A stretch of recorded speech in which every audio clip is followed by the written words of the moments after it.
కాకినాడ నగరంలో దోమల నివారణకు అధికారులు చర్యలు చేపట్టాలని జనసేన దిశ కమిటీ సభ్యులు నందమూరి వినోద్, అడబాల సత్యనారాయణ, డి స్వాతి కోరారు. కాకినాడ నగరపాలక సంస్థ కార్యాలయంలో దిశ కమిటీ సభ్యులు నందమూరి వినోద్, అడబాల సత్యనారాయణ, డి స్వాతిలు నగర కమిషనర్ భావనను కలిసి కాకినాడ నగరంలో దోమలను నివారించాలని కోరారు.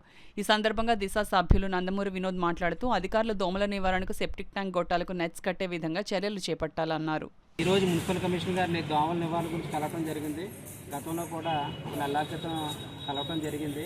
దాని ప్రకారంగా మేడం గారు ఈ వాటర్ ట్యాంక్, లిటిల్ ట్యాంక్ నెట్లు కట్టడం ఇవన్నీ కూడా టెండర్ ఇచ్చే ప్రాసెస్ ఉంటుంది. ఆ ప్రాసెస్ ప్రకారం ముందుకు వెళ్తున్నామని చెప్పారు. ఈ విషయం మీద కలెక్టర్ గారిని కూడా కలవటం జరిగింది. దాని మీద కలెక్టర్ గారు కూడా మరి ఆదేశాల ప్రకారం మున్సిపల్ కమిషనర్ గారు తొందరలోనే ఒక నెల లోపే ఇవన్నీ కూడా పర్చేజ్ చేసుకుని ప్రొక్యూర్ చేసుకుని ఈ దోమల నివారణ మీద 50 వార్డులో కూడా ప్రజాప్రతినిధుల్ని, ప్రజా సంఘాలను అందరినీ ఇన్వాల్వ్ చేసి ఒక ఉద్యమంగా దోమలు నిర్మూలిస్తామని హామీ ఇవ్వడం జరిగింది. చాలా సంతోషం.